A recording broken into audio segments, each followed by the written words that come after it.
Hello, আসসালামু আলাইকুম। কি অবস্থা সবার? আশা করি সবাই ভালো আছো এবং পড়াশোনাটা নিয়মিত করে যাচ্ছ। কারণ অ্যাডমিশনের সময় আমি বারবার যেটা বলি যে, নিজে যত বেশি পড়তে পারবা তত বেশি আগায় থাকবা। ঠিক আছে? তো আজকে হচ্ছে কিছু প্রশ্ন সলভ করব যেটা ইতিমধ্যে তোমরা কনসেপ্টের ক্লাসটা দেখেছো এবং আশা করি নিজেও পড়াশোনা করেছো এবং তোমাদের অনেকের একটা কনফিউশন থাকতে পারে যে এই অধ্যায় থেকে আসলে এইবার প্রশ্ন আসবে কিনা? মানে এই প্রশ্নটা অনেকে করতেছো অনেকখান্তে যে আসলে মুক্তিযুদ্ধ, বঙ্গবন্ধু এগুলো নিয়ে প্রশ্ন কি পরিমাণ আসতে পারে? আমার কাছে মনে হয় যে মুক্তিযুদ্ধ তো একটা সত্য ঘটনা, তাই না? এটা তো আমরা সবাই জানি যে আমরা যুদ্ধ করেই স্বাধীন হয়েছি। সো মুক্তিযুদ্ধ নিয়ে প্রশ্ন অফ কোর্স আসবে এবং হইতে পারে যে বঙ্গবন্ধুকে নিয়ে হয়তো প্রশ্ন আগে যে পরিমাণ আসতো এভাবে কিছু কমে যেতে পারে। খুবই সিম্পল একেবারে বাস্তবিক কথাবার্তা। তবে মুক্তিযুদ্ধকে অবহেলা করার কোনো সুযোগ নাই। অফ কোর্স এখান থেকে প্রশ্ন আসবেই। এবং এখানে যে গুরুত্বপূর্ণ ঘটনাগুলো আছে, এই ঘটনা সম্পর্কিত বিভিন্ন লেখালেখি সেগুলো আমাদের কিন্তু জানতে হবে। তো আজকে গুরুত্বপূর্ণ কিছু প্রশ্ন আমরা হচ্ছে এখানে একটু সলভ করার চেষ্টা করব। ১ম প্রশ্নটা দেখো ইংরেজিতে প্রশ্ন। দ্যাট মিনস এটা বিউপিতে আসছিল। হ্যাঁ? The independence declaration letter of Bangladesh was issued মানে আমাদের যেই স্বাধীনতা যুদ্ধের যেই তোমার ঘোষণাপত্র এটা হচ্ছে কবে ইস্যু করা হয়? তোমরা ইতিমধ্যে সেটা জানো। আমরা আ ২৬ তারিখে তো হচ্ছে ২৬ তারিখে হচ্ছে বঙ্গবন্ধু ঘোষণা দেয়। ঠিক আছে? সরি। ২৬ তারিখে হচ্ছে বঙ্গবন্ধু ঘোষণা দেয়। আর আরো ২ টা ঘটনা ঘটে। ১০ তারিখে হচ্ছে কি হয় আমাদের সরকার গঠিত হয় এবং ওই সরকার সেই ঘোষণাপত্রটা যেদিন শপথ গ্রহণ করে সেদিন হচ্ছে কিন্তু ঘোষণা করে। হুম? সেই জায়গা থেকে ১ম ১০ এপ্রিল ১৯৭১ সালে মানে যখন হচ্ছে সরকারটা গঠিত হইল, ঐদিন হচ্ছে এইটার ঘোষণাপত্রের মাধ্যমেই বা ডিক্লারেশন করার মাধ্যমেই গঠিত হয়ে যায়। তারপরে যখন ১৭ তারিখ হয় ১৭ থেকে শপথ গ্রহণ অনুষ্ঠান সেটা আরো মানে আরো ভালো করে হচ্ছে দেয়। সো এজন্য হচ্ছে আমরা দেখতে পারি যে আহ এটা ইস্যু করা হয় হচ্ছে মূলত আ ১০ এপ্রিল ১৯৭১ সালে।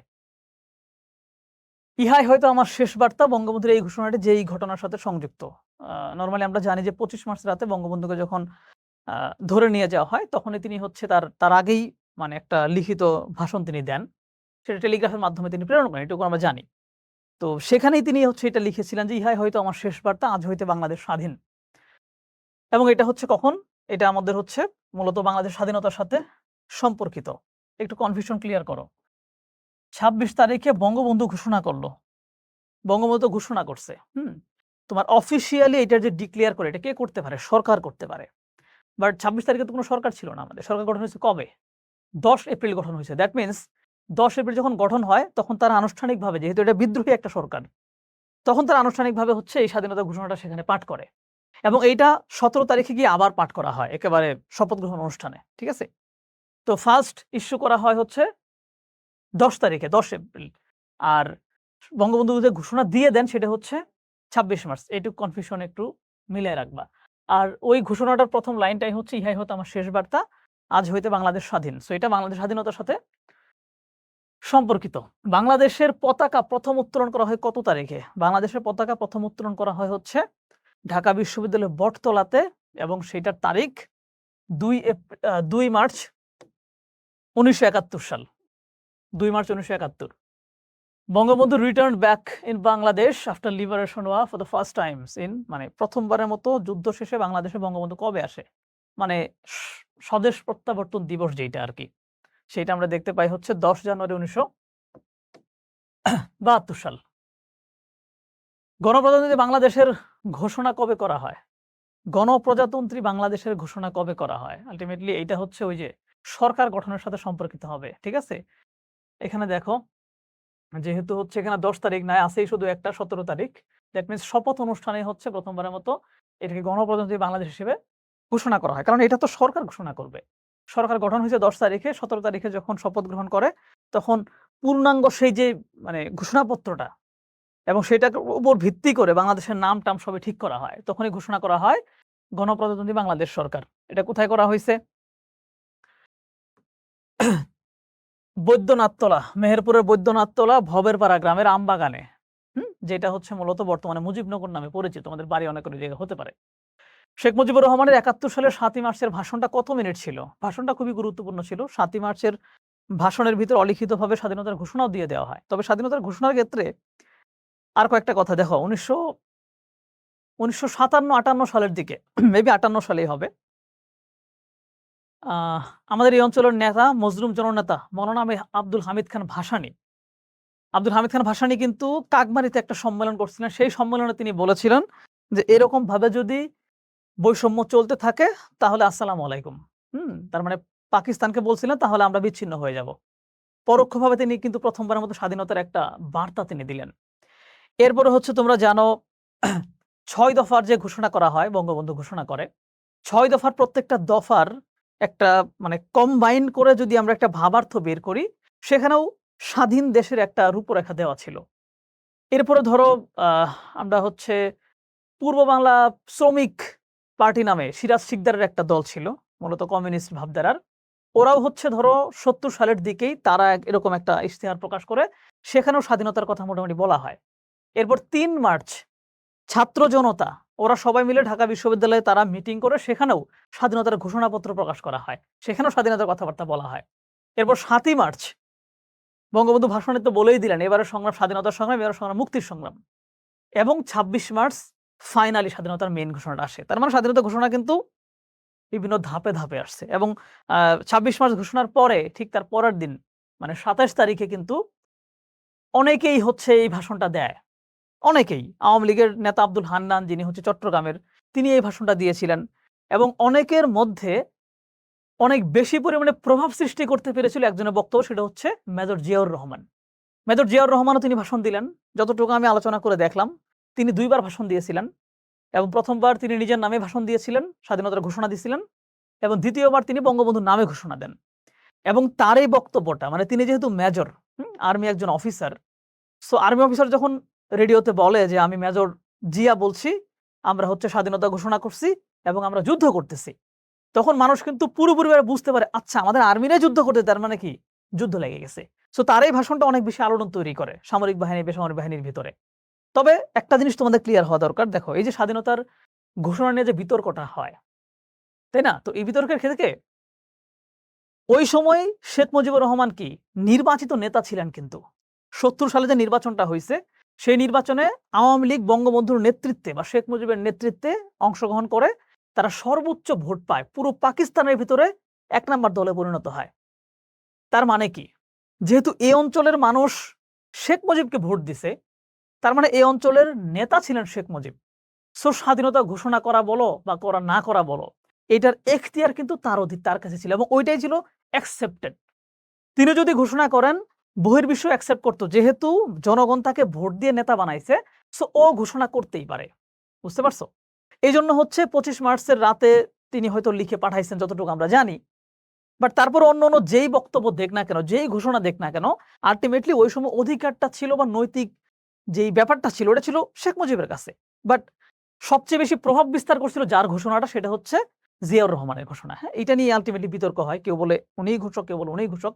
আমরা আসলে বিতর্কে যেতে চাই না। আমি যতটুকু জানতে পারছিলাম তোমাদের ওইটুকুই জানাইলাম। ঠিক আছে? এটা ছিল হচ্ছে ১৮ মানে ৭ই মার্চের ভাষণটা ছিল হচ্ছে ১৮ মিনিটের একটা ভাষণ। বাংলাদেশের সর্ববৃহৎ গণহত্যাটি কোথায়? মুক্তিযুদ্ধ চলাকালীন সময়ে বাংলাদেশের বিভিন্ন জায়গায় প্রচুর গণহত্যা হয়েছে। মিরপুরের দিকে গণহত্যা হয়েছে। বিভিন্ন জায়গায়, জায়গায়। তুমি বিভিন্ন উপজেলা, জেলা পর্যায়ে গেলে দেখবা বিভিন্ন গণকবর খুঁজে পাবা, বধ্যভূমি খুঁজে পাবা। তার মানে গণহত্যা চালিয়ে সেখানে একসাথে কবর দিয়ে দিছে। এরকম সবচেয়ে বড় গণহত্যাটা ছিল হচ্ছে চুকনগরে। এটা হচ্ছে খুলনায়। বুঝতে পারছো? ৭১ সালের ২০ মে খুলনার ডুমুরিয়া উপজেলার চুকনগরে ঘটে। এইটার বিশ্বের যেকোনো এই টাইপের যুদ্ধের মধ্যে সবচেয়ে বড় গণহত্যা। বাংলাদেশের মুক্তিযুদ্ধে কোন জেলা ১ম পাকিস্তানি হানাদার মুক্ত হয়? এটা তোমরা অনেকেই জানো। এটা হচ্ছে যশোর। যশোর হচ্ছে ১ম পাকিস্তান হানাদার মুক্ত হইছে। সো তোমরা যারা যশোরে আছো গর্ব করতেই পারো যে আমরা ঐরকম মানুষ যারা ১ম এই পাকিস্তানদেরকে আমাদের জেলা থেকে সরাই দিছি এবং সবার লাস্টে কে করে? ঢাকা। সবার লাস্টে মুক্ত হয় হচ্ছে ঢাকা। ওকে। স্বাধীনতার পর ১ম ডাক টিকেটে কোন ছবি ছিল? স্বাধীনতার পরে যে ডাক টিকেট বের করা হয় সেখানে ছবি ছিল হচ্ছে শহীদ মিনারের। কেন্দ্রীয় শহীদ মিনারের ছবি ছিল সেটাতে। ঠিক আছে? আমরা এখানে ছোট্ট একটু পড়ব। বাংলাদেশের সর্বপ্রথম ডাক টিকেট চালু হয় ২৯ জুলাই ১৯৭১ সালে। এখানে একটা ছোট্ট ছবিও দেয়া আছে। জাতীয় ডাক টিকেট দিবস পালিত হয় ২৯ জুলাই। ওকে, আর না পড়ি। এবং এইটার এই যে এই প্রশ্নটা অনেক সময় আসে যে আমাদের ১ম যে ডাক টিকেট যেটাতে ছিল হচ্ছে শহীদ মিনারের ছবি, এই টিকেটের ডিজাইনার ছিলেন হচ্ছে বিমান মল্লিক। কে ছিলেন? বিমান মল্লিক। ওকে। বাংলাদেশের স্বাধীনতার যুদ্ধ দলিলপত্র। আমাদের স্বাধীনতা যুদ্ধ জানার জন্য একটা নির্ভরযোগ্য হচ্ছে বই বলতে পারো। এটা বিভিন্ন খণ্ডে প্রায় ১৫টা খণ্ডে প্রকাশিত হয়েছে। স্বাধীনতা যুদ্ধ দলিলপত্র এইটার সম্পাদনা করছিলেন হচ্ছে হাসান হাফিজুর রহমান। তিনি জামালপুরের ইসলামপুরে জন্মগ্রহণ করেন। তো তিনি হচ্ছে এটা সম্পাদনা করেন এবং যুদ্ধের ইতিহাস জানতে হলে তুমি এইটা পড়লে অনেক কিছু তুমি জানতে পারবা। ওকে, হাসান হাফিজুর রহমান, ঠিক আছে? বঙ্গবন্ধু ৭ই মার্চের ভাষণ বাংলাদেশের সংবিধানে যেই তফসিলে বর্ণিত হয়েছে। তার পরবর্তী সময়ে বঙ্গবন্ধুর যে ৭ই মার্চের ভাষণটা আছে এটা রিসেন্টলি আমরা দেখলাম যে আমাদের সংবিধানের তফসিলভুক্ত করা হয়েছে এবং সেই তফসিলটা হচ্ছে পঞ্চম তফসিলভুক্ত করা হয়েছে। সংবিধান কি? রাষ্ট্রের সর্বোচ্চ আইন। বাংলাদেশের সংবিধানের বৈশিষ্ট্য হচ্ছে এটা দুষ্পরিবর্তনীয় এবং এটা লিখিত সংবিধান। আমাদের সংবিধানে ৪টা মূলনীতি আছে। সংবিধানে আমাদের অধ্যায় আছে ১১টা, অনুচ্ছেদ আছে ১৫৩টা। বুঝতে পারছো? সংবিধানে এ পর্যন্ত সংশোধনী আনা হয়েছে ১৭ বার। সংবিধান শুরুর প্রস্তাবনা দিয়ে ৭টি তফসিল দিয়ে শেষ হয়েছে। আমাদের তফসিল আছে ৭টা। ঠিক আছে? এখন এগুলা কি সেগুলো জানতে অনেক সময় লেগে যাবে। আমরা ওটা বলব না ক্লাসে। তফসিল আছে ৭টা। সংশোধনী হয়েছে ১৭ বার। অনুচ্ছেদ ১৫৩টা। অধ্যায় আছে ১১টা। আমাদের মূলনীতি হচ্ছে ৪টা। এই যে তফসিলগুলো আছে, তফসিলগুলা কোনটাতে কি সেটা একটু দেখো। প্রথম তফসিলে আছে অন্যান্য বিধান থাকা সত্ত্বেও কার্যকর আইন। এই সংবিধানগুলো বোঝা একটু জটিল, একটু প্যারাদায়ক, কিছু করার নাই। দ্বিতীয় তফসিল হচ্ছে রাষ্ট্রপতি নির্বাচন বিলুপ্ত করে যে একটা তফসিল জারি করা হয়। তৃতীয় তফসিলটা হচ্ছে শপথ এবং ঘোষণা, এটা একটু গুরুত্বপূর্ণ। তৃতীয় তফসিলে বলা আছে শপথ এবং ঘোষণা, মানে আমরা জাতি হিসেবে কি শপথ নিলাম, আমরা দেশের জন্য কি করব না করব এই ব্যাপারে একটা প্যারা লেখা আছে। ঠিক আছে? তুমি এটাকে একটা প্যারাগ্রাফ আকারে ধরতে পারো যে সংবিধানের ভিতরে এরকম ৭টা প্যারাগ্রাফ আছে যেখানে কোনো একটা পার্টিকুলার বিষয় সম্পর্কে একটা প্যারাগ্রাফে বলা আছে। তৃতীয়টাতে বলা আছে শপথ এবং ঘোষণা, মানে আমরা নাগরিক হিসেবে যে শপথটা নিব, যে ঘোষণাটা প্রদান করব দেশের পক্ষে, ওইটা ওইখানে লেখা আছে। চতুর্থতে বলা আছে ক্রান্তিকালীন এবং অস্থায়ী বিধানাবলী। চতুর্থতে বলা আছে দেশে যদি কোনো বিপদ সংকুল অবস্থা তৈরি হয়, ক্রান্তিকালীন অবস্থায়, তখন কি করতে হবে ওই সম্পর্কিত একটা প্যারা আকারে লেখা আছে। পঞ্চম তফসিলটা হচ্ছে ৭ই মার্চের ভাষণটা এখানে উল্লেখ করে দেওয়া হয়েছে। বুঝতে পারছো? আমরা না যাই। ৭১ সালে বাংলাদেশের স্বাধীনতা অর্জনে কোন জাতীয়তাবাদ মুখ্য ভূমিকা পালন করেছিল? খুবই সহজ প্রশ্ন। এটা হচ্ছে বাঙালি জাতীয়তাবাদ আমাদের মুখ্য ভূমিকা পালন করেছিল। এবং এই বাঙালি জাতীয়তাবাদের উত্থানটা হইছে কবে থেকে? ১৯৫২ সালের ভাষা আন্দোলনের পর থেকেই মানুষ বুঝতে পারে যে আমরা পাকিস্তানের ওই অংশের চাইতে আলাদা। আমাদের জাতীয়তাবাদ আলাদা। হ্যাঁ? এবং এটার উপর ভিত্তি করে আমরা স্বাধীন হয়ে গেছি। When did the title of Bangabandhu was given to Bangabandhu? বঙ্গবন্ধুকে বঙ্গবন্ধু উপাধি কবে দেওয়া হয়েছে? এটা ১৯৬৯ সালের ২৩ ফেব্রুয়ারি। আমরা জানি শেখ মুজিবুর রহমানকে আগরতলা মামলায় তাকে গ্রেফতার করা হয়েছিল এবং এই মামলার গ্রেফতার করার পরে ব্যাপক আন্দোলন শুরু হয়ে যায় এবং বিরাট আন্দোলনের পরে যখন বঙ্গবন্ধুকে ২২ ফেব্রুয়ারিতে মুক্তি দিতে বাধ্য হয়, তারপর ২৩ ফেব্রুয়ারি পল্টনে হচ্ছে একটা সমাবেশ আয়োজন করে তাকে বঙ্গবন্ধু উপাধি দেওয়া হয়। বুঝছো? এটা দিছে কে? তোফায়েল আহমেদ দিছিল।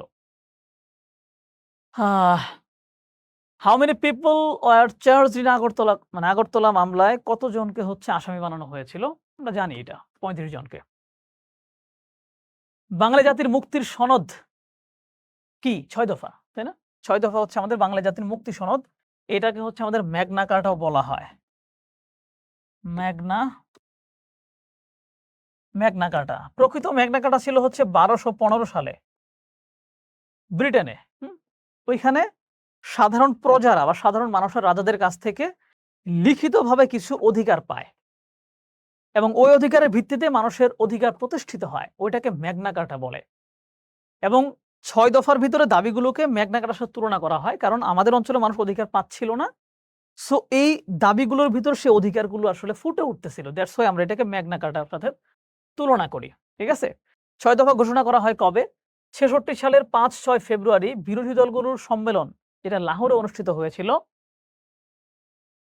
সেখানে ৬ দফা বঙ্গবন্ধু উপস্থাপন করেন। ৬ দফা দিবস ৭ই জুন। ৬ দফা যাকে ম্যাগনা কার্টার সাথে তুলনা করা হয়। ৬৬ সালের ২৩ মার্চ আনুষ্ঠানিকভাবে ৬ দফা দাবি উত্থাপিত হয়। মানে এই দাবিটা হচ্ছে প্রথম আলোচনা হয় ৫ এবং ৬ ফেব্রুয়ারি।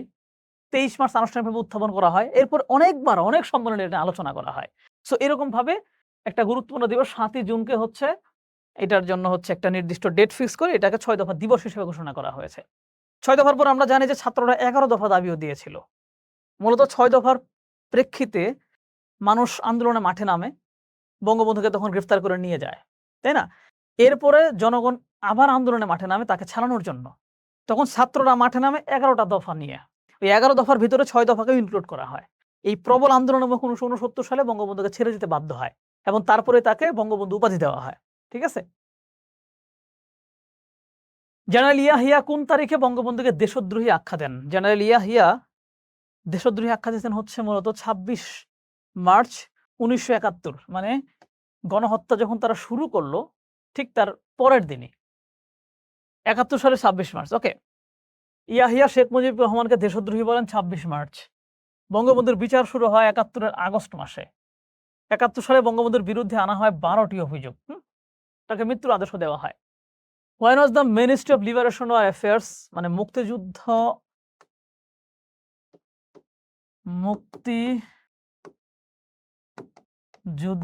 বিষয়ক মন্ত্রণালয় এইটা ২০০১ সালে ফর্ম করা হয়। একটা বিষয় কি খেয়াল করে দেখছো?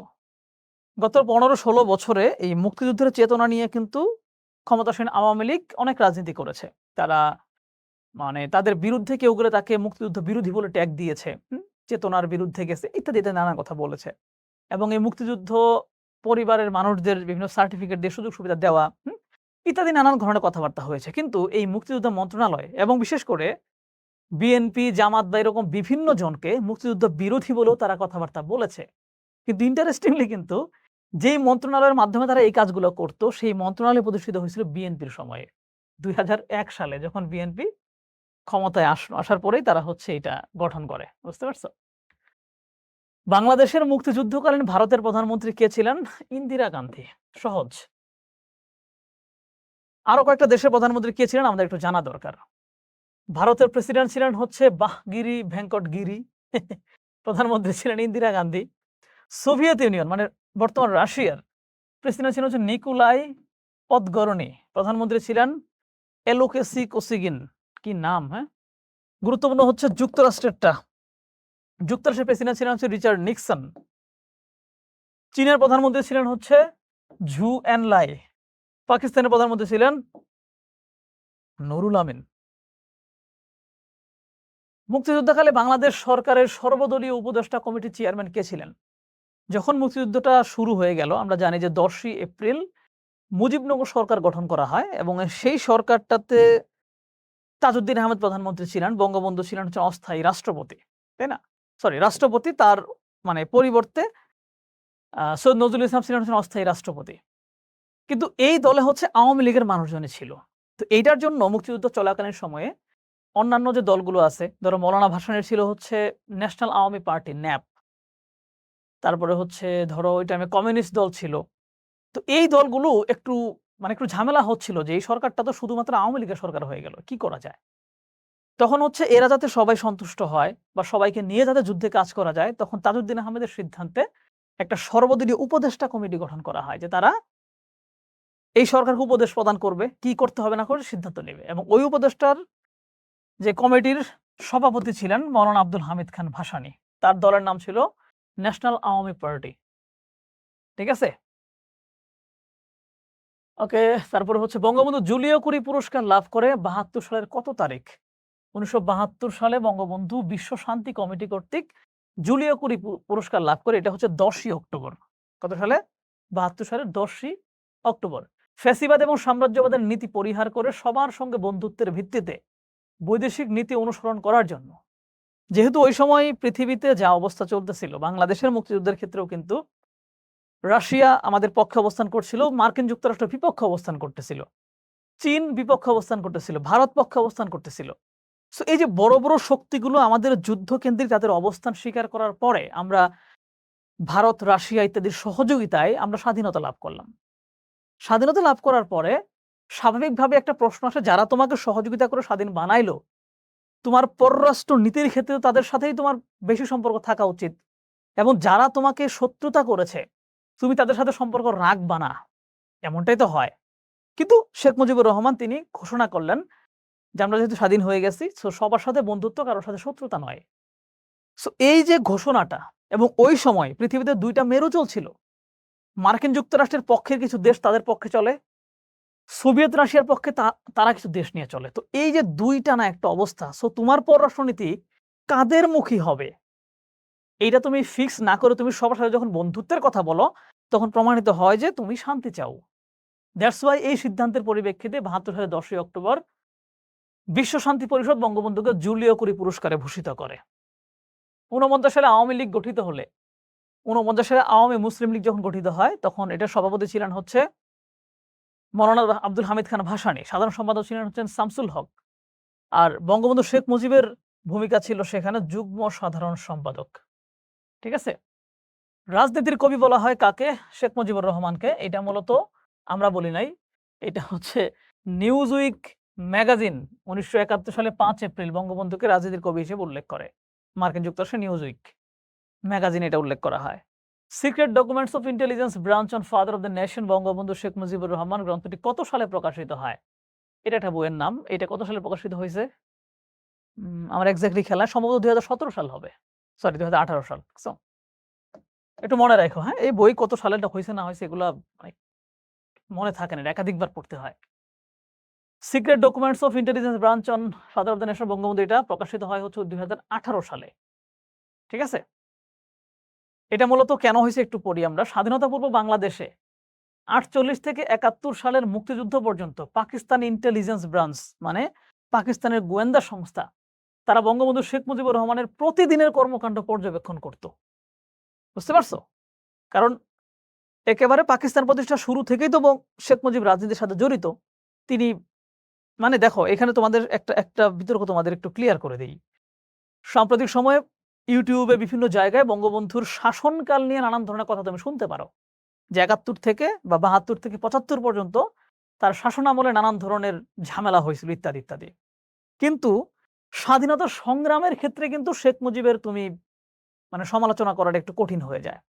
কারণটা হচ্ছে স্বাধীনতা সংগ্রামে তিনি চমৎকারভাবে নেতৃত্ব দিয়েছিলেন এবং নেতা হিসেবে শেখ মুজিব অনন্য। সো আমরা হচ্ছে তার স্বাধীনতা সংগ্রামের কাহিনীগুলো জানার চেষ্টা করতেছি এবং তিনি দেখো একটা মানুষের ২ টা ক্যারেক্টার। একটা হচ্ছে তিনি নেতা হিসেবে কেমন, নেতৃত্ব দেওয়ার পরে স্বাধীন করলেন দেশটা। এরপর তিনি ক্ষমতায় বসলেন। এবার ক্ষমতায় বসে তিনি হয়তো ভালো কিছু করতে পারেন নাই। ২ ক্যারেক্টার। আমরা স্বাধীনতা যুদ্ধের ইতিহাস পড়তেছি। সো এর ভিতরে ক্যারেক্টার হিসেবে বঙ্গবন্ধুকে আমরা আলোচনা করতেছি। সো এই সময় তিনি অনন্য নেতা। কারণ অনন্য নেতা না হইলে ৭০ সালে আপামর জনগণ মারাত্মকভাবে ভোট দিয়ে তাকে নির্বাচন করে না। এবং তাকে ছাড়ানোর জন্য ৬৭-৬৮ সালে বিরাট ধরনের আন্দোলন হয় না। বুঝতে পারছো? তো যেহেতু পাকিস্তান গঠনের শুরু থেকেই বঙ্গবন্ধু রাজনীতির সাথে জড়িত এবং তিনি বিভিন্ন সময় বড়, বড় কথা বলতেছেন, দল গঠন করতেছেন। তাই পাকিস্তান গোয়েন্দা সংস্থা তার উপর সবসময় নজর রাখত। এবং এই যে নজর রাখলো, এইটার পর্যবেক্ষণ সংরক্ষণ করে রাখত একটা বঙ্গবন্ধু নামে একটা ফাইল খুলে। সেই গোয়েন্দা নথিগুলোর সংকলন নিয়ে secret documents of intelligence branch on father of the nation Bangabandhu Sheikh Mujibur Rahman নামে একটা বই প্রকাশিত হয়। এটা প্রকাশ করেছে হচ্ছে হাক্কানি পাবলিশার্স। ওকে।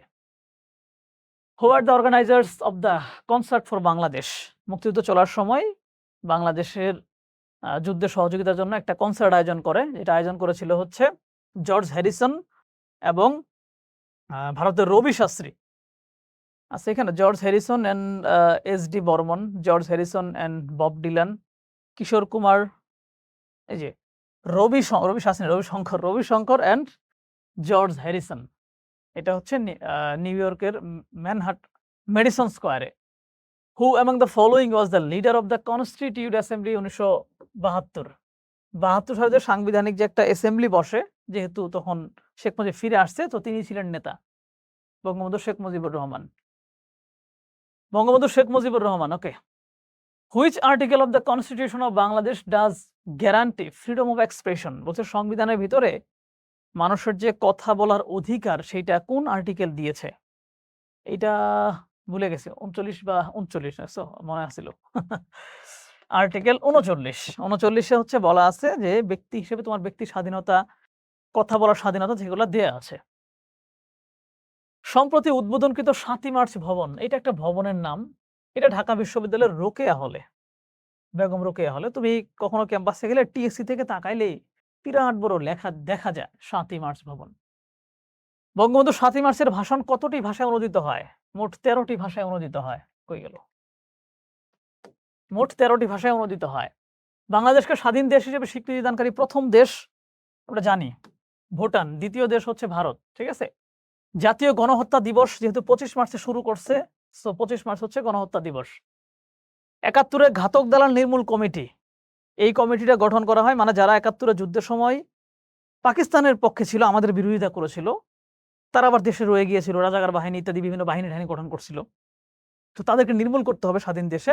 এইরকম কনসেপ্ট থেকে ঘাতক দালাল নির্মূল কমিটি গঠন করা হয়। এটার সভাপতি ছিলেন হচ্ছে জাহানারা ইমাম, প্রতিষ্ঠাতা সভাপতি জাহানারা ইমাম। উনি একজন লেখক। মুক্তিযুদ্ধের প্রথম সশস্ত্র প্রতিরোধ কোথায় সংগঠিত হয়? প্রথম সশস্ত্র প্রতিরোধ সংগঠিত হচ্ছে গাজীপুরে। গাজীপুর থেকে সশস্ত্রভাবে একটা অস্ত্র নিয়ে প্রতিরোধ শুরু করা হয়েছিল জয়দেবপুরে। ১৬ ডিসেম্বর ৭১ এর আত্মসমর্পণ অনুষ্ঠানে বাংলাদেশের পক্ষে প্রতিনিধি কে ছিল? ভারতের পক্ষে ছিল জগজিৎ সিং অরোরা, আর বাংলাদেশের পক্ষে ছিলেন হচ্ছেন এয়ার কমোডর AK খন্দকার। ঠিক আছে? স্বাধীনতার গুরুত্বপূর্ণ রক্ষা কবচ কোনটি? এত কষ্ট করে স্বাধীনতা আনলাম, তো এটা রক্ষা করব আসলে কিসের মাধ্যমে? রক্ষা কবচ জনগণের সজাগ এবং সতর্ক দৃষ্টি। যদি আমরা সজাগ থাকতে পারি তাহলে হচ্ছে কেউ আমাদের স্বাধীনতা ছিনিয়ে নিতে পারবে না। নিতে গেলেই কোনো সরকার যদি কোনো দেশের সাথে আঁতাত করে ঝামেলা করে, জনগণ মাঠে নামবে, আন্দোলন করবে, সরকারের পতন ঘটে যাবে।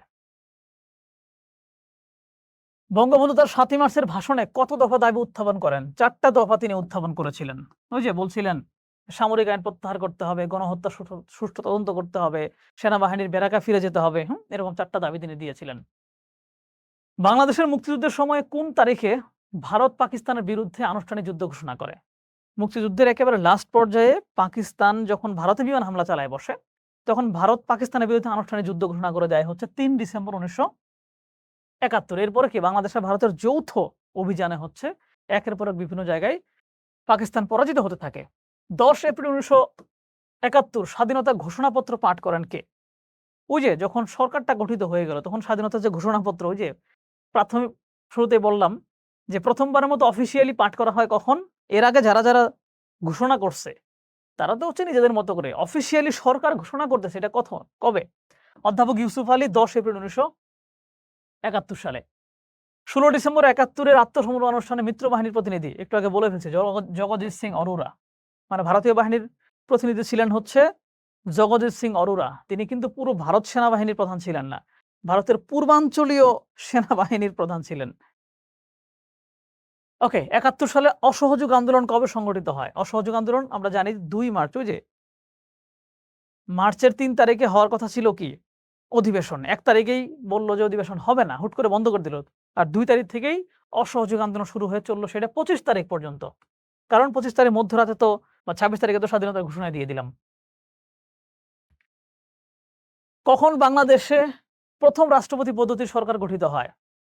৭১ সালে যে সরকারটা গঠিত হয়েছিল মুজিবনগর সরকারটা ছিল রাষ্ট্রপতি শাসিত। ঠিক আছে? সো ওইটা ছিল হচ্ছে ৭১ সালে, ১৯৭১ সালের ১০ এপ্রিল।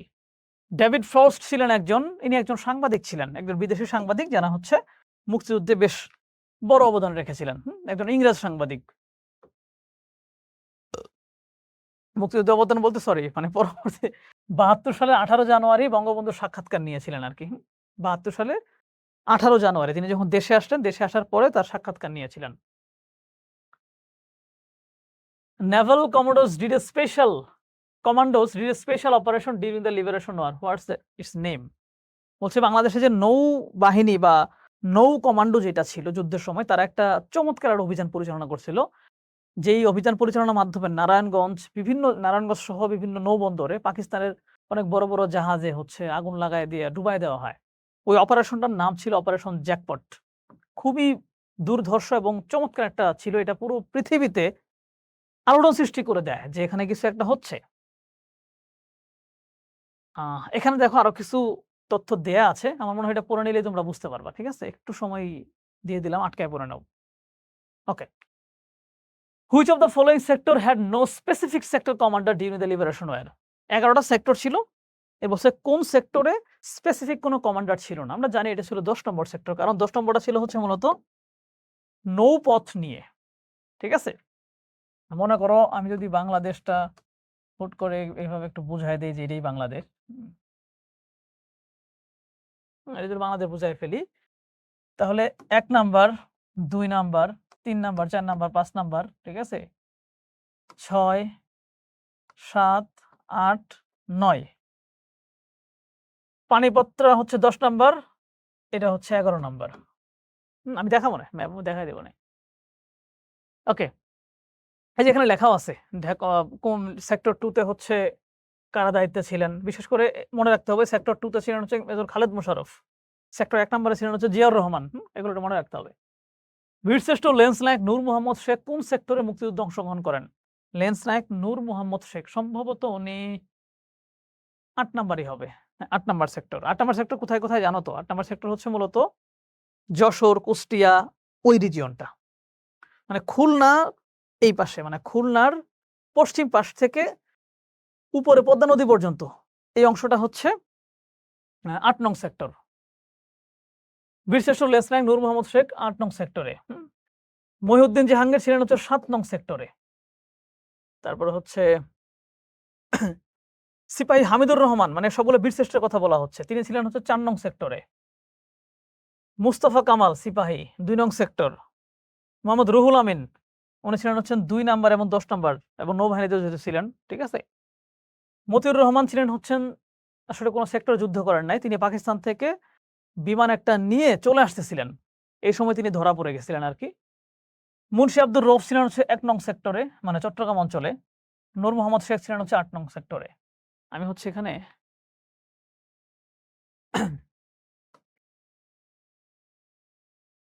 Oh shit!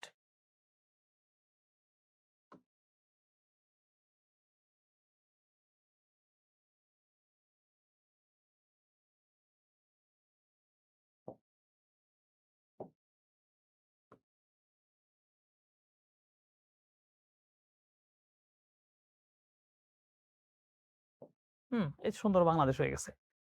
তো এই বাংলাদেশের এই পার্টটা হচ্ছে ১ নং সেক্টর, চট্টগ্রাম অঞ্চল। ঢাকা, কুমিল্লা ২ নং সেক্টর। হুম? এই যে ব্রাহ্মণবাড়িয়ার এই দিকটি হচ্ছে ৩ নং, এখানে হচ্ছে ৪, সিলেটের এদিকে হচ্ছে ৫ নং সেক্টর। হুম? এদিকে হচ্ছে ৬ নং সেক্টর রংপুরের অঞ্চলটাতে। তার নিচে রাজশাহী, এদিক দিয়ে হচ্ছে ৭ নং সেক্টর।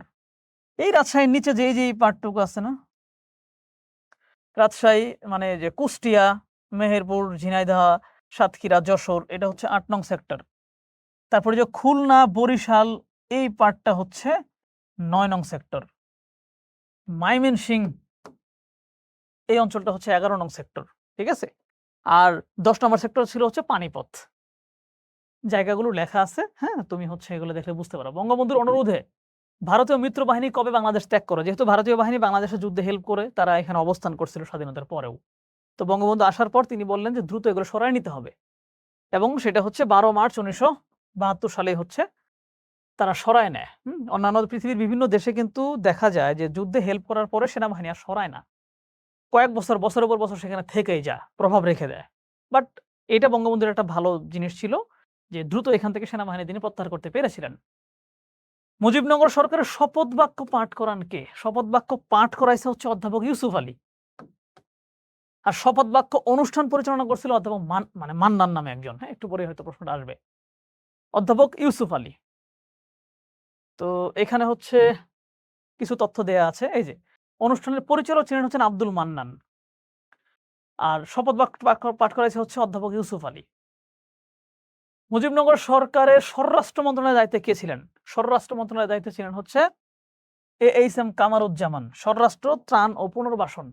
এইটা হচ্ছে তার মানে মন্ত্রণালয় আরকি। ঠিক আছে? এবং এই সরকারের সদস্য ছিল কয়জন? ৬ জন। একটু পরে আমরা দেখব। এই ব্যাপারটা দেখি একটু। শেখ মুজিবুর রহমান ছিলেন হচ্ছে রাষ্ট্রপতি। মনে রাখতে হবে এখান থেকে প্রশ্ন কিন্তু আসে। যেহেতু উনাকে পাকিস্তান ধরে নিয়ে গেছিল, তাই সৈয়দ নজরুল ইসলাম ছিলেন তার জায়গায় উপরাষ্ট্রপতি অথবা অস্থায়ী রাষ্ট্রপতি।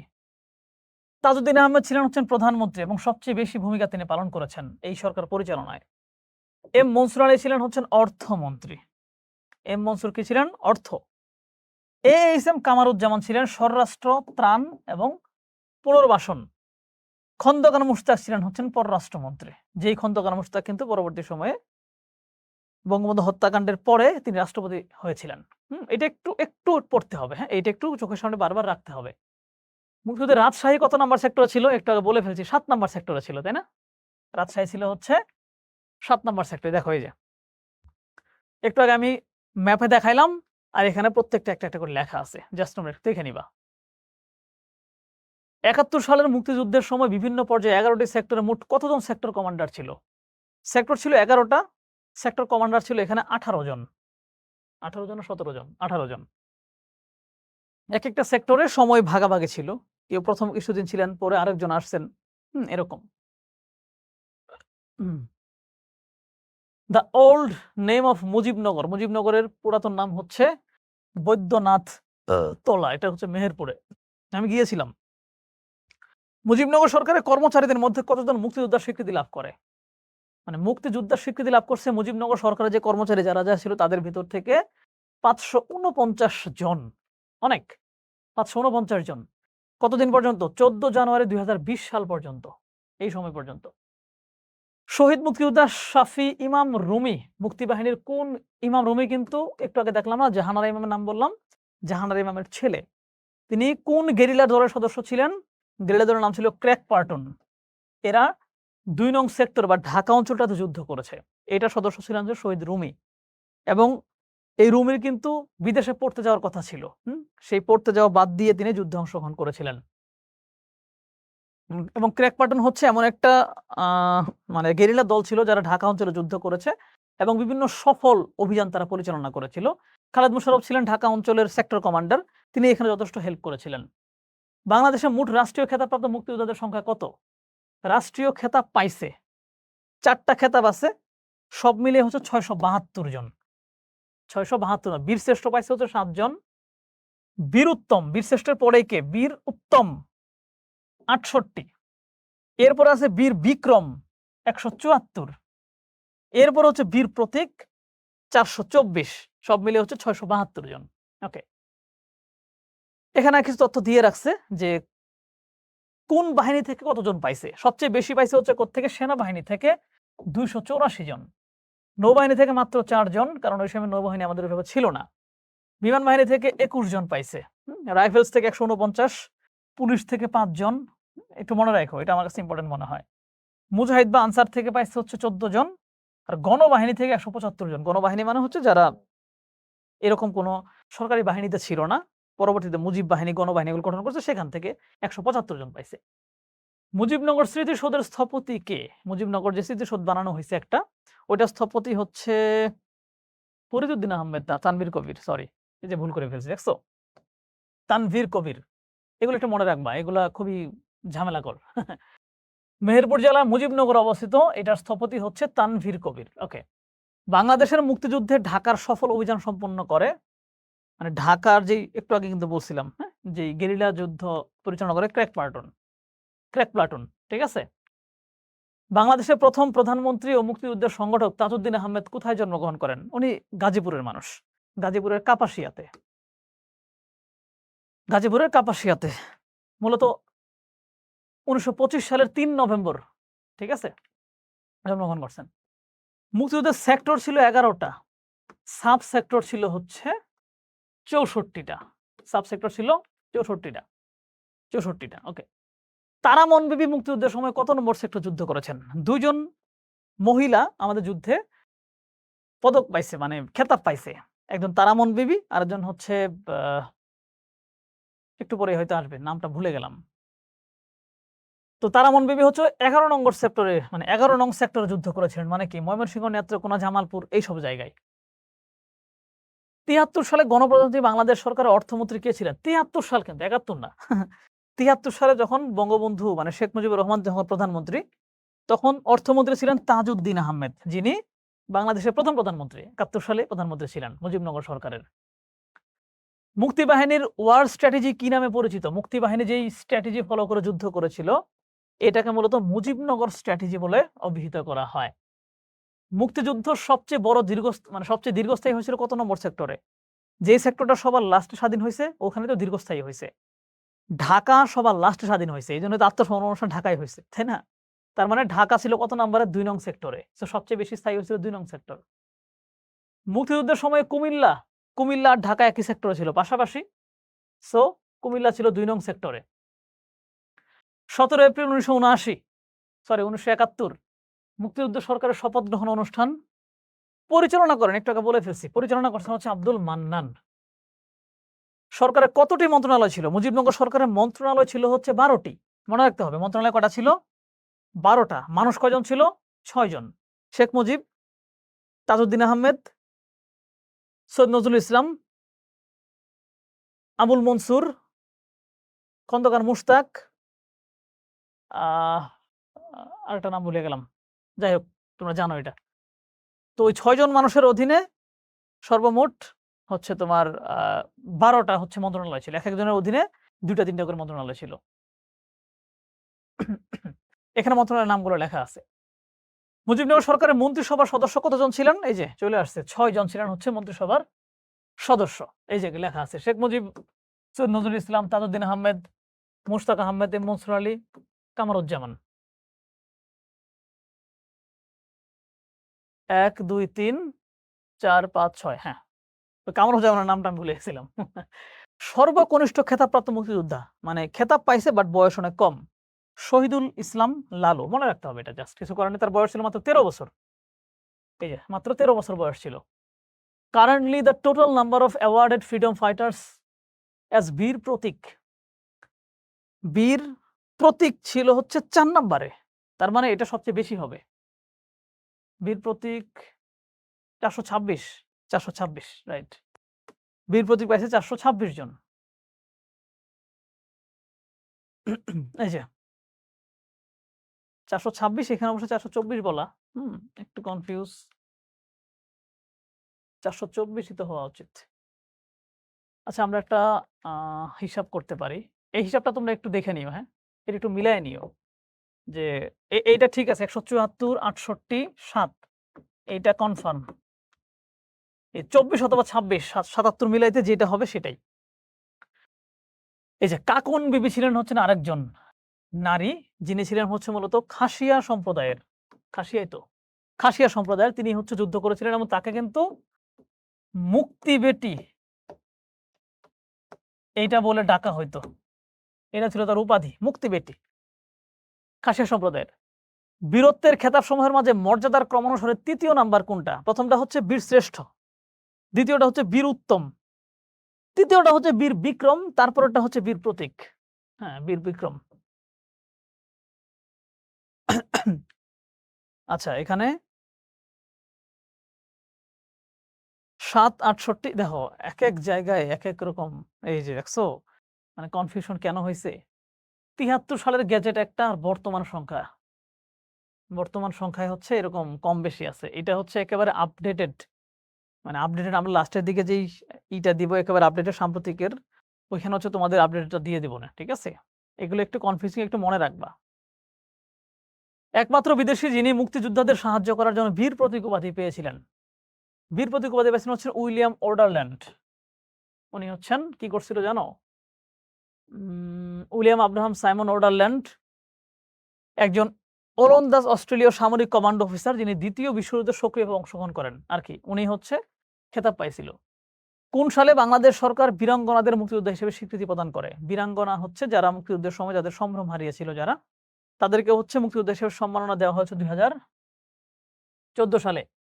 হু among the following was not the army? নিচে কে আর্মি ছিলেন না? আমরা জানি মতিউর রহমান ছিলেন হচ্ছেন পাইলট। দ্যাট মিনস উনি আর্মি ছিলেন না। Concert for Bangladesh was held in. Concert for Bangladesh কোথায়? নিউ ইয়র্কের মেডিসন স্কয়ারে হয়েছে। হ্যাঁ, মেডিসন স্কয়ার গার্ডেনে হয়েছে।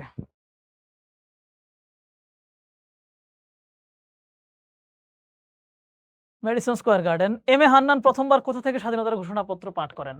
এম এ হান্নান বঙ্গবন্ধু ঘোষণার পরে ২৬ মার্চের পরে ২৭ মার্চ চট্টগ্রামের কালুরঘাট বেতার কেন্দ্র থেকে তিনি এটা পাঠ করেছিলেন, যেখান থেকে জিয়াউর রহমান পাঠ করেছিলেন। ঢাকা বিশ্ববিদ্যালয় কর্তৃপক্ষ কত তারিখে বঙ্গবন্ধুর বহিষ্কারাদেশ সেই 48-47 সালেই বঙ্গবন্ধু আইন বিভাগে ভর্তি হয়ে ঢাকা বিশ্ববিদ্যালয়ের ৪র্থ শ্রেণীর কর্মচারীদের পক্ষে আন্দোলন করছিল। এজন্য তাকে বহিষ্কার করা হয়। এই বহিষ্কার আদেশ প্রত্যাহার করা হয়েছে হচ্ছে ২০১০ সালের ১৪ আগস্ট। নিউ ইয়র্কের ম্যাডিসন স্কয়ারে বাংলাদেশের জন্য গান গেয়েছিলেন কে? ওইখানে তো অনেকেই গান গাইছিল। জর্জ হ্যারিসন গাইছে, তারপরে হচ্ছে রবি শঙ্কর গাইছে। সেখানে বব ডিলান নামে একজন বিখ্যাত শিল্পী যিনি ২০১৬ সালে সাহিত্যে নোবেল পুরস্কার পাইছেন, তিনিও গান গেয়েছিলেন। From which radio station the 7th March speech of Bangabandhu Sheikh Mujibur Rahman broadcast? মানে বঙ্গবন্ধু ৭ই মার্চের ভাষণটা কোন রেডিও স্টেশন থেকে হচ্ছে প্রচার করা হয় পরবর্তীতে? স্বাধীন বাংলা বেতার কেন্দ্র। আর কিচ্ছু লাগে না। ওই অপশন থাকলে ওইটাই অ্যান্সার হয়ে যায়। কোন বিদেশি সাংবাদিক ৭১ সালে পূর্ব পাকিস্তানে বর্বরতার খবর সর্বপ্রথম বহির্বিশ্বে প্রকাশ করেন? যে ঘটনাগুলো ঘটতেছিল যুদ্ধের সময়, এটা বিদেশি কোন সাংবাদিক প্রথম বহির্বিশ্বে প্রকাশ করে? তিনি ছিলেন সাইমন ড্রিং। উনি একজন ব্রিটিশ সাংবাদিক, ঠিক আছে? তিনি প্রথম হচ্ছে বিদেশে প্রকাশ করেছিলেন, সাইমন ড্রিং। নিচের যেই পত্রিকাটি ৭১ সালে বাংলাদেশের মুক্তাঞ্চল থেকে কিছু মুক্তাঞ্চল গঠিত হয়েছিল তোমার চুয়াডাঙ্গা, মেহেরপুর ওই জায়গাগুলো নিয়ে। ওই মুক্তাঞ্চল থেকে একটা পত্রিকা প্রকাশিত হয়েছে যার নাম হচ্ছে জয় বাংলা। জয় বাংলা। ৭১ সালের ২৫ মার্চে কি শুরু হয়েছিল? Operation search light. তো এই যে অপারেশন সার্চ লাইট শুরু হওয়ার সময় থেকে বিদেশি সাংবাদিকরা পাকিস্তানি গণহত্যা তথ্য সংগ্রহ করেন এবং বহির্বিশ্বে ছড়িয়ে দেন। ড্যাশ থেকে সংবাদ পরিক্রমা পাঠ করেন। কোন একটা রেডিও থেকে এই যে দেবদুলাল বন্দ্যোপাধ্যায় সংবাদ পরিক্রমা পাঠ করেছেন। ওই রেডিওটা হচ্ছে আকাশবাণী কলকাতা। আর এটার মাধ্যমে যুদ্ধের সকল খবর প্রকাশ করা হয়তো, মানুষ খুব আগ্রহ নিয়ে সেটা শুনতেন। স্বাধীন বাংলা বেতার কেন্দ্রের চরমপত্র পাঠ করতেন কে? চরমপত্র একটা অনুষ্ঠানের নাম ছিল। সেখানে ব্যঙ্গ করে করে বিভিন্ন কথাবার্তা বলা হয়তো। এটা পাঠ করতেন হচ্ছেন এম আর আখতার মুকুল। এম আর আখতার মুকুল। কোন আন্তর্জাতিক গণমাধ্যম বাংলাদেশের মুক্তিযুদ্ধের পক্ষে বিশ্ব জনমত গঠনে বিশেষ ভূমিকা পালন করেছে? বিবিসি। এবং বাংলাদেশের তথ্য পুরো পৃথিবীতে ছড়িয়ে পড়ার জন্য সংবাদ মাধ্যমদের একটা কেন্দ্র হিসেবে কাজ করেছিল লন্ডন, এবং সেখান থেকে বিবিসি এটা ব্যাপকভাবে কিন্তু প্রচারণা চালায়। প্রথম কোন বাঙালি কূটনীতিক মুক্তিযুদ্ধের প্রতি প্রথম আনুগত্য প্রদর্শন করেন? প্রথম কোন বাঙালি? এটা হচ্ছে আমার খেয়াল নাই। হুসেন আলী। হুসেন আলী নামে একজন, তিনি প্রথম কূটনীতিক বলতে হচ্ছে ধরো পাকিস্তানের হয়ে বিভিন্ন দেশে যে রাষ্ট্রদূত হিসেবে থাকেন, সেখানে যে কাজ যারা করেন তাদের কূটনীতিক বলা হয়। ওইখানে একজন বাঙালি অনেকজন ছিলেন বিভিন্ন দেশে, তার ভিতরে প্রথম হুসেন আলী, তিনি এটার প্রতিবাদ করছিলেন যে এটা করা ঠিক হচ্ছে না। বর্তমানে দেশে বীরাঙ্গনা মুক্তিযোদ্ধার সংখ্যা কত? মানে যারা হচ্ছে ৭১-এ তাদের সম্ভ্রম হারিয়েছিল, যে নারীরা, তাদেরকে তো মুক্তিযোদ্ধার স্বীকৃতি দেওয়া হয়, এবং এই সংখ্যাটা কত?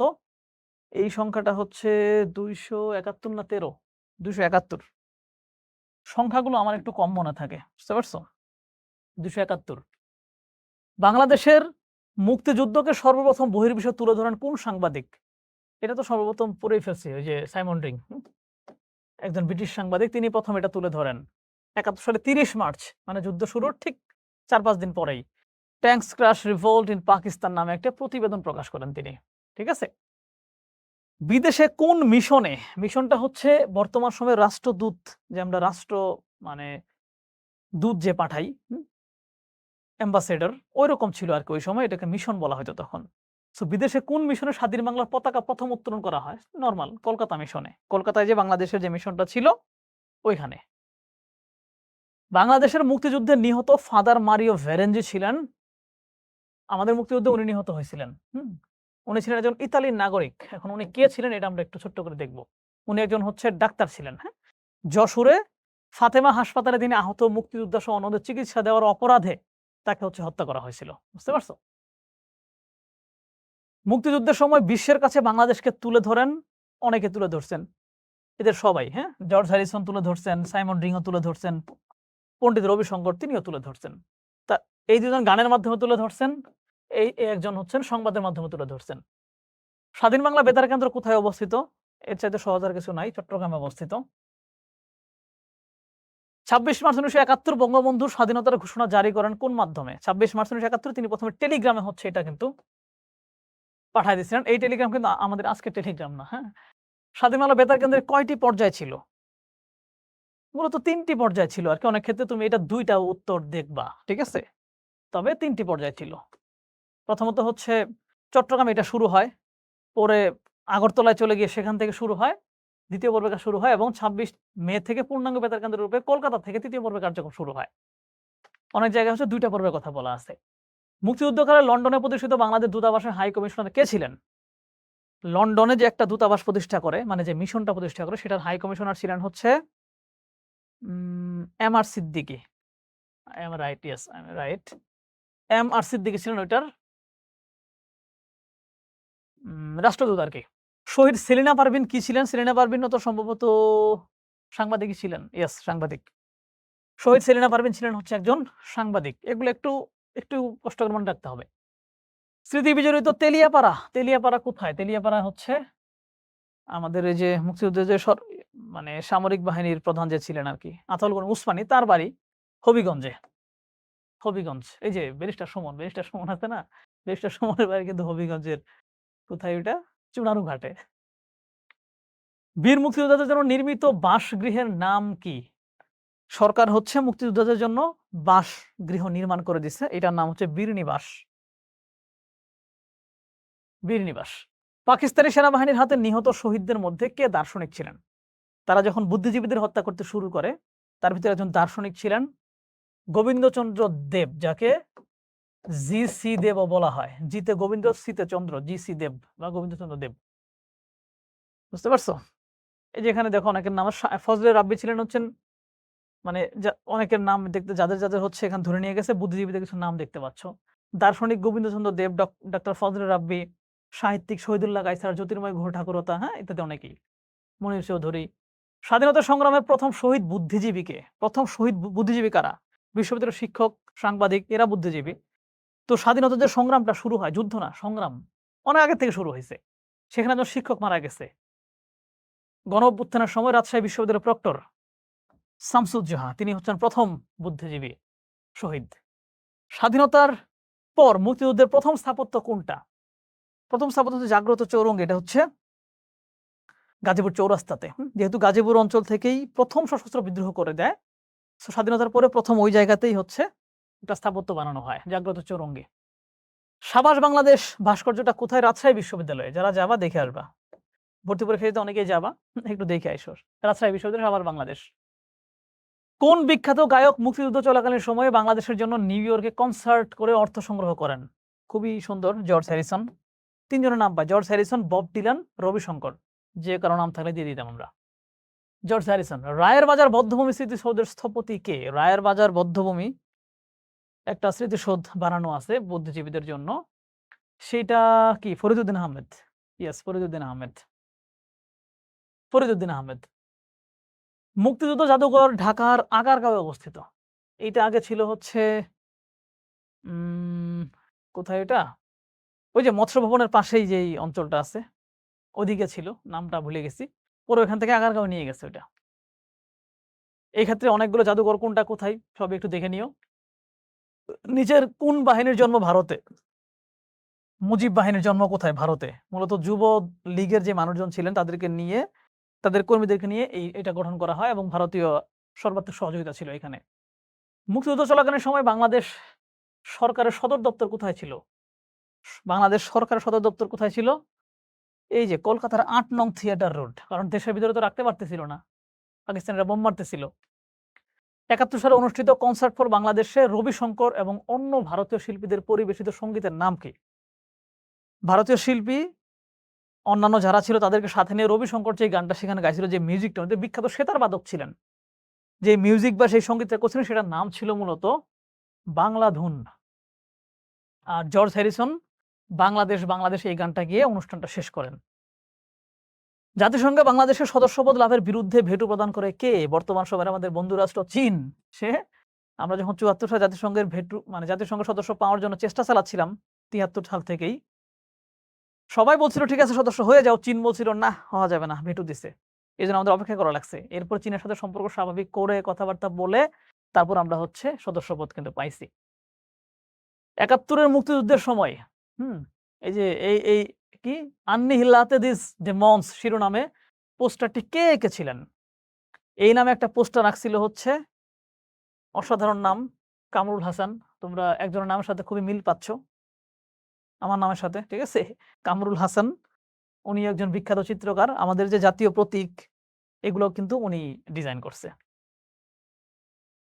মুক্তিযুদ্ধের পূর্ণ দৈর্ঘ্য মেঘের সিনেমা, মেঘের অনেক রং।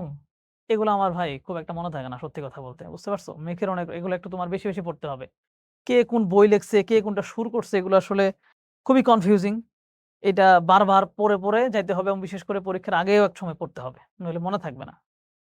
মেঘের অনেক রং চলচ্চিত্র পরিচালনা করছে হচ্ছে কে এটা আলমগীর কুমকুম নাকি চাষী নজরুল ইসলাম? সরি হারুনুর রশিদ দেখো মানে কোনো আইডিয়াই নাই। হারুনুর রশিদ হচ্ছে মেঘের অনেক রং নামে চলচ্চিত্রটা হচ্ছে পরিচালনা করছেন আরকি, হ্যাঁ? তো সেই জায়গায় এখানে কিছু পরিচালকের নাম দেয়া আছে। চাষী নজরুল ইসলাম করছিলেন হচ্ছেন ওরা ১১ জন। খান আতাউর রহমান এবার তোরা মানুষ হয়। আলমগীর কুমকুম আমার জন্মভূমি, হারুনুর রশিদ মেঘের অনেক রং। একটু মনে রাখতে হবে এগুলা। কোনটি মুক্তিযুদ্ধ ভিত্তিক চলচ্চিত্র?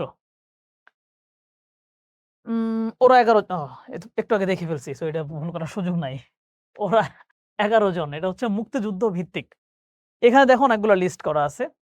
কে পরিচালক সেটাও বলা আছে। একটু দেখে নিবা, একটু পড়ে নিবা। Stop genocide Zahir Raihan. একটু দেখে নিবা। এগুলা তো আসলে বোঝানোর কিছু নাই। নিজে পড়ার বিষয়। তাই না? কে কোনটা লিখছে না লিখছে। নিজে এরকম একাধিকবার পড়লে এগুলো মনে থাকবে।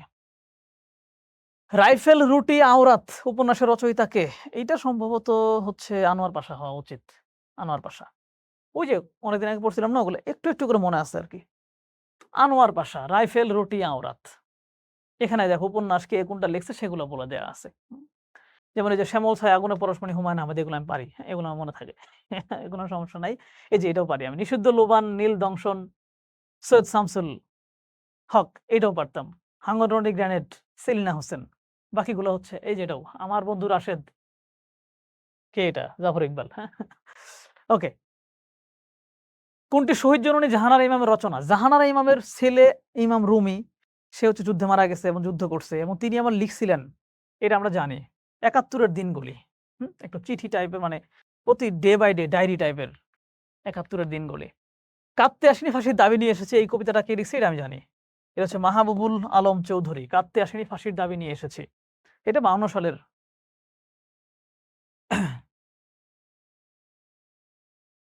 মুক্তির গান চলচ্চিত্রের নির্মাতা কে? এইটাও জানি। এটা হচ্ছে তারেক মাসুদ। তিনি কিন্তু সড়ক দুর্ঘটনায় নিহত হয়েছেন। তারেক মাসুদ। তার একটা সিনেমা আছে রানওয়ে, কাগজের ফুল এগুলা। আ সালাম সালাম হাজার সালাম সকল শহীদ স্মরণে গানের কণ্ঠশিল্পী কে? আমার মনে হয় এটা আমি পারব না। আমাকে তবে হ্যাঁ, পারতেও পারি। আপেল মাহমুদ হওয়ার সম্ভাবনা বেশি। সরি আব্দুল জব্বার। এগুলা কিন্তু একটু কনফিউজিং। এগুলো হচ্ছে একাধিকবার পড়তে হবে। হ্যাঁ? আমি একেবারে স্বীকার করে নিচ্ছি। আমার মুখস্থ জ্ঞান তুলনামূলক কম। আমি কনসেপ্ট বোঝার ব্যাপারটাই হচ্ছে বেশি ভালো করে মনে রাখতে পারি। যেগুলো হচ্ছে একটু বেশি কয়েকবার পড়তে হয় এগুলো আমার একটু কম মনে থাকে। তাই আমি একাধিকবার পড়ে দেখলাম অনেকগুলো মনে ছিল। ঠিক আছে? তো এই গানটা হচ্ছে আব্দুল জব্বার। কণ্ঠশিল্পী হচ্ছে আব্দুল জব্বার। ঠিক আছে? তো এখানে দেখো একটু লেখা আছে। দেখি সালাম সালাম এখানে অনেকগুলো গানই দেওয়া আছে। হ্যাঁ? একটা করে এটার গীতিকার কে, সুরকার কে, শিল্পী কে সব পাবা।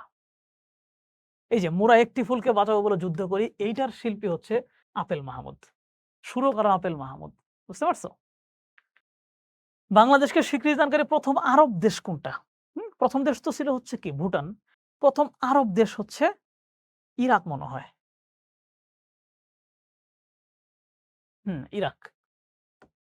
ইরাক হচ্ছে প্রথম আরব দেশ মানে আরব অঞ্চলের যে দেশগুলো আছে যাদের ভিতরে ও হচ্ছে প্রথম আমাদেরকে স্বীকৃতি দেয়। প্রথম আরব দেশ ৮ জুলাই ১৯৭২।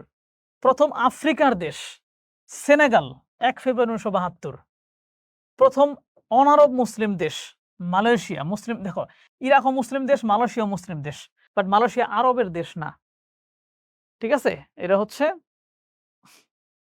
৩১ জানুয়ারি। আরেকটা মুসলিম দেশ মালদ্বীপ এরা ১২ এপ্রিল দিছে। বাংলাদেশকে মার্কিন যুক্তরাষ্ট্র কত সালে স্বীকৃতি দেয়? মার্কিন যুক্তরাষ্ট্র একেবারে লাস্টের দিকে ১৯৭৪ নাকি ৭২ সালে, সরি। ১৯৭২ সালে মার্কিন যুক্তরাষ্ট্র আমাদেরকে স্বীকৃতি দেয়। বেশ ভালোই দেরি করছে। সৌদি আরব দিছে আরো পরে ৭৫ সালে বঙ্গবন্ধু মরার পরের দিন। বুঝতে পারছো? বাংলাদেশকে স্বীকৃতি দানকারী প্রথম মুসলিম দেশ কোনটা? এতক্ষণ আমরা আরব দেশ দেখলাম, আরবের বাইরের মুসলিম দেশ দেখলাম। ঠিক আছে? অনারব মুসলিম দেশ। আর প্রথম মুসলিম দেশ সম্ভবত সেনেগালই কিনা? হ্যাঁ, সেনেগাল। সেনেগাল হচ্ছে প্রথম মুসলিম দেশ যেটা আমাদেরকে স্বীকৃতি দিছিল। ৭৩ সালের ৪ নভেম্বর। সৌদি আরব দিছে দেখো ৭৫ সালের ১৬ আগস্ট। মানে একদম বঙ্গবন্ধু মরার পরের দিন। ওহ! শেষ হয়ে গেছে, বেঁচে গেলাম। তো এই চ্যাপ্টার থেকে বহুত প্রশ্ন আছে। বললাম তো বহুত প্রশ্ন আছে। মানে তোমরা যারা হচ্ছে ওই যে কে কোন বই লিখছে, কে কোন গান গাইছে, সুর করছে এগুলো নিয়ে তোমাদের পড়তেই হবে। ১-২টো প্রশ্ন এখান থেকে আসে। আর মেইন কনসেপ্টটা যদি ভালো করে পড়া থাকে আমার মনে হয় এগুলো থেকে উত্তর করতে পারবা। সো নিজের পড়াশোনার লেভেলটা একটু বাড়িয়ে দাও। বইয়ের ভিতরে যেটুকু লেখা আছে ওইটা দেখে তুমি যদি সন্তুষ্ট না হও, তুমি পারলে ওই সম্পর্কিত আরো অন্য জায়গা থেকে তথ্য সংগ্রহ করো। বাট বেশি পড়তে হবে। এটা হচ্ছে মেইন কথা। ঠিক আছে? বাই।